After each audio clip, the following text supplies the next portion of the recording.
நான் பார்க்க போகிறது பயிற்சி 6.9 6th சம். கொஷின் பாருங்கள்.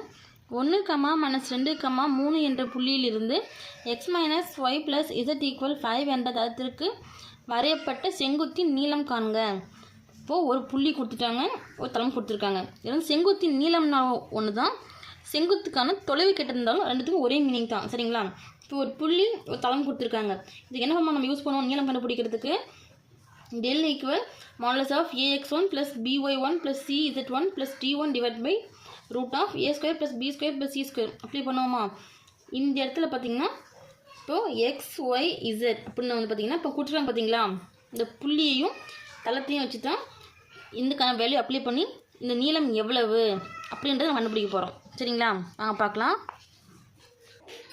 பாருங்கள், இப்போ கொஷினில் கொடுத்துருக்க நம்ம எடுத்து எழுதியாச்சு. புள்ளி பார்த்தீங்கன்னா இப்போ 1, -2, 3 கொடுத்துருக்க தளமும் எடுத்து எழுதிட்டோம். இப்போ செங்குத்துக்கான நீளம் நம்ம அதுக்கான ஃபார்ம் நமக்கு தெரியும்.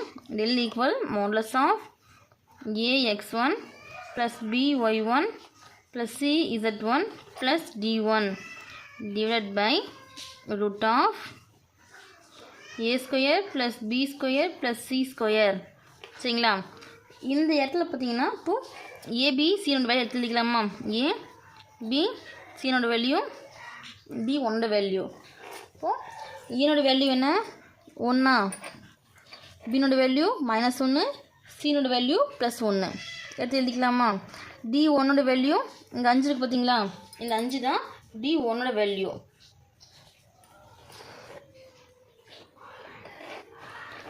அதே போல் பாருங்கள், இங்கே 1, -2, -3 கொடுத்துருக்காங்க பார்த்தீங்களா, இது வந்து x1 y1 z1 வேல்யூ பார்த்தீங்கன்னா x1 1, y1 பார்த்தீங்கன்னா -2, z1 3. சரிங்களா? அதுக்கு முன்னே பாருங்கள், இப்போ இந்த தளத்தை வந்து நமக்கு 0 மாற்றி எழுதும் போது இது எப்படி எழுதுவோம்?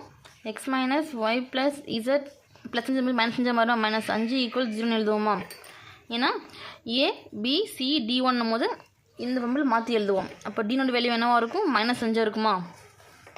ஈக்குவல் மாடுலஸ் ஆஃப் ஏவோட வேல்யூ 1 × x1 வேல்யூ 1 ப்ளஸ் பினோட வேல்யூ -1 × y ஒன்னோட வேல்யூ -2 ப்ளஸ் சினோட value 1 plus z1 value 3 plus d1 value -5 divide by root of a ஸ்கொயரோட வேல்யூ என்னோட வேல்யூ 1, அப்போ 1 ஸ்கொயர், b வேல்யூ -1, -1 ஸ்கொயர், சினோட வேல்யூ 1, அப்போ 1 ஸ்கொயர். சரிங்களா? ஈக்குவல் மாடுலஸ் ஆஃப் 1 × 1 1 -1 × -2 -+ ப்ளஸ் ஆயிருமா? 1 × 2 2 ப்ளஸ் 1 × 3 3 ப்ளஸ் இன்ட்டு மைனஸ் அப்போ -5 divide by root of 1 square பண்ணால் 1, -1 square பண்ணால் -+ ப்ளஸ் 1 × 1 1 1 ஸ்கொயர் பண்ணால் 1 தான் வரும். ஈக்குவல் இங்கே எழுதி இங்கே பை 1 எழுதிக்கோங்க.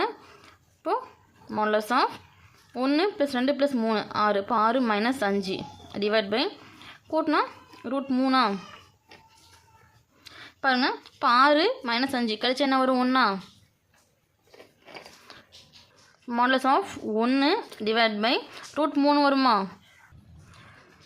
√1 டிவைட் பை √3. இப்போ மாடுலஸ் ஆஃப் எடுத்து எழுதும் போது ப்ளஸ் இருந்தாலும் ப்ளஸ் தான், மைனஸ் இருந்தாலும் ப்ளஸ் தான். அப்போ ஆன்சர் என்ன? 1 டிவைட் பை √3. இதுதான் இதுக்கான நீளம். சரிங்களா? கூட பாருங்கள், அலகுகள்ன்றதும் சேர்த்து எழுதிக்கோங்க. சரி, அலகுகள் 1/√3 அலகுகள்.